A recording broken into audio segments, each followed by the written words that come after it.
Bawat target asintado, bawat kasa, sipat na sipat ang tiyempo. Huwag mo siyang iismulin at baka mapahiya ka. Dahil sa shooting, ibang angas ni Tactical Liana. Kung titingnan ay simple at sweet little girl. Pink clips at colorful medyas na surely remarkable. Pero sa kasahan, walang trouble. Wala siyang aatrasan. Yan ang sure ball. Hello, Kalogs. I am Liana, the sharpshooter kid in Cavite. Dinayo ko ang silang Etivac para masaksihan ang bangbang sesh ni Liana na pangmalakasan. Dito sa Iron Sight Firing Range ko siya namataan. Kabanding ang parentals with Cavite Gunners. Exclusive sa kanyang pasyalan. Si Yana yung first time na nagtitraining dito na ganyang kabata po. Nagsimula ang kanyang hobby at 4 years old sa Nerf gun. At 5 years old ay nag-airsoft hanggang di na talaga siya mapigilan. When I was like 4 years old, me and my dad were playing Nerf. We were just having fun. And then until I was 5 years old, I started to shoot airsoft. Pinush sa ballet, swimming at iba pa sanang activities. Pero wala raw. Hinahanap-hanap ang shooting hobby nang walang mintis. Nag-start na rin siya na curious na rin siya sa mga bagay na gusto niyang gawin. So lahat yun in-enroll namin. In-enroll namin ni mami niya. Yun, tumagal siya sa bali niya, hindi siya tumagal masyado eh.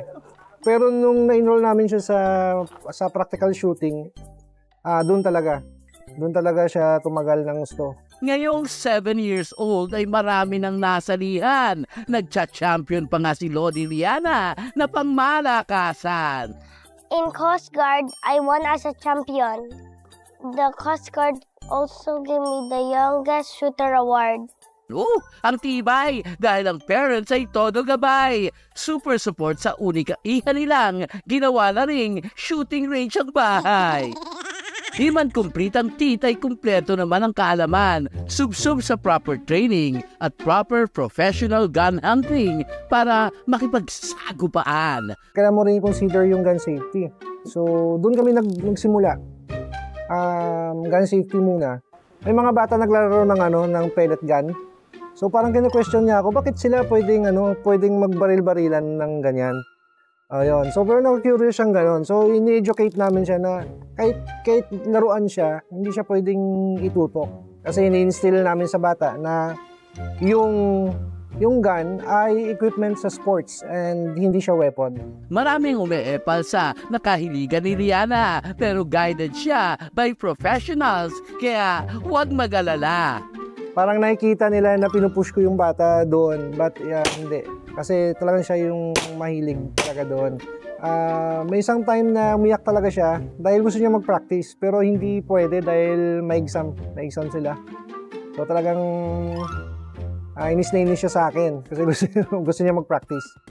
Well, bukod sa pagbaril, ay may iba din daw siyang bet pag free, mag-drawing, makipaglaro, at mag-sing ala Katy Perry. I'm the champion and you're gonna hear me roar. You roar! Liana, fan na talaga ako mga day. I'll give you 3 stars. Iba talaga ang husay. Ang galing niya raw sa shooting ay dahil sa kanyang lucky charm na paalog-alog lang sa kanyang back para di siya ma-harm. Di tipikal at di biro ang nakahiligan ng batang si Liana. Maraming aapila, maraming di makakaunawa, pero iba kapag nakapaligid ang magulang na bumubuhos ang suporta na may tamang paggabay sa anak na umahapaw ang kumpiyansa. Ang pag-aim sa target ay di madali. Minsan asintado, minsan ay dadaplis at magkakamali. Pero Liana, ipagpatuloy mo ang hobby na napili. Harder man than it seems. Keep on shooting your dreams.